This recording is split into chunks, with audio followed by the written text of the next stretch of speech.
السلام علیکم ورحمت الله. درنو ډاکټر صاحبانو، هیله ده چې ټول به روغ جوړ یاست او د ژوند په مزو کې به سئ.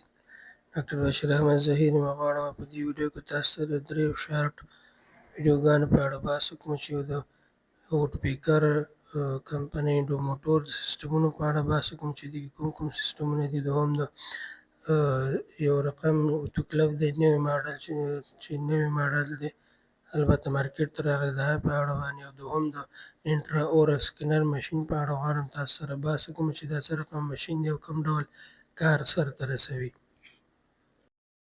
په دې کې لومړی وډپیکر کمپنۍ انډو موټور دی چې دې ته انډو راډار پلس ورته ویل کېږي، معنا دا د انډو راډار څخه نه لږ ذره لوړ دی.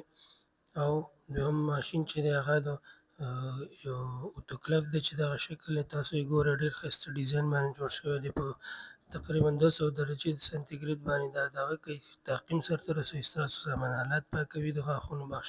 او دریم ماشین چې دا د انټرا اورال سکینر دی چې یو نوی دغه دنیا ته راغلی دی، د طبابت دنیا ته، چې په دې باندې تاسو کولی شئ چې د خولې داخل کې بغیر د قالب اخیستنې نه په کمپیوټر کې د دې په واسطه قالب واخلئ او بس د هغې نه ناروغ ته چې هر رقم غاښونه وي تاسو کولی شئ هغه غاښونه دې ناروغ ته تاسو جوړ کړئ او بغیر د الجیناتو نه، بغیر د سټینټو نه، بغیر د قالبګیرۍ نه، امپریشن ټرې نه کولی شئ تاسو دا استعمال کړئ او ویې کاروئ.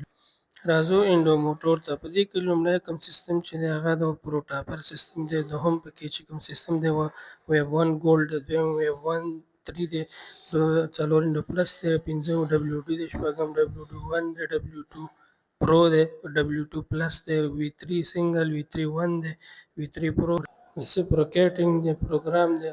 دا ډېر تقریبا ډېر دغه دي پروګرامونه دي. په دې کې تقریبا د 30 څخه زیات پروګرامونه دي. تاسو سره چې هر رقم پروګرام درته اسان او هر رقم د دې فایلونه درسره کولی شئ هغه فایلونه راولئ، په همدې سیسټم سره عیار کړئ، بس د هغې نه استعمال کړئ. 31 32 هغه په دې کې 32 دانې سیسټمونه دي یا 32 دانې سیسټمونه کولی شئ ترې استفاده وکړئ. دوهم چې کوم ماشین دی دغه د اوتوکلف ماشین دی. لومړی به دا راولئ، سویچ به ورکړئ، په دې کې دا به چالان شي، برق باندې چالان چې کله چالان شي بیا تاسو کولی شئ وسایل راولئ، یو یو دانه وسایل چې هر یو تاسو سره کېږدئ پکې او بیا ورته ټایم ورکړئ. چې کله مو ټایم ورکړو د ټایم نه وروسته ګورئ 40 ثانیې، 45 50 شپېته څومره ټایم چې تاسو ورکوئ دا هماغومره ټایم اخلي او خپل کار سرته رسوي او چې څومره تاسو کولی شئ بروي سي. دا د غاښونو په طبابت کې یو نوی البته یو نوی نوښت دی چې موږ ویلی شو ورته.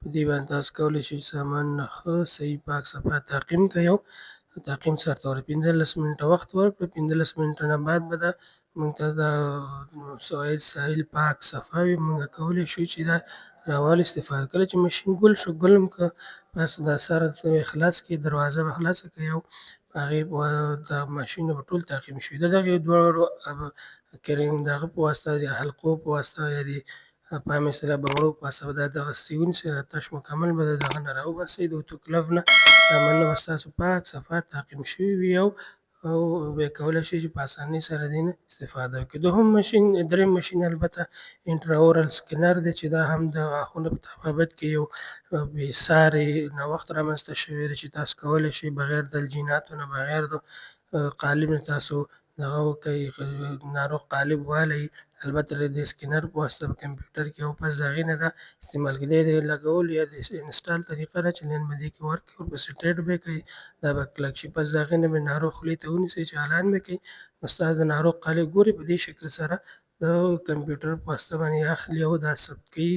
تاسو بیا کولی شئ چې د همغې په سیسټم باندې ناروغ ته تاسو غاښونه جوړ کړئ. ګورئ په دغه شکل سره ډېر ښایسته او ډېر منظم پاک صفا کار کوي. د نورو ویډیوګانو لپاره چینل لایک کړئ. السلام علیکم ورحمة الله.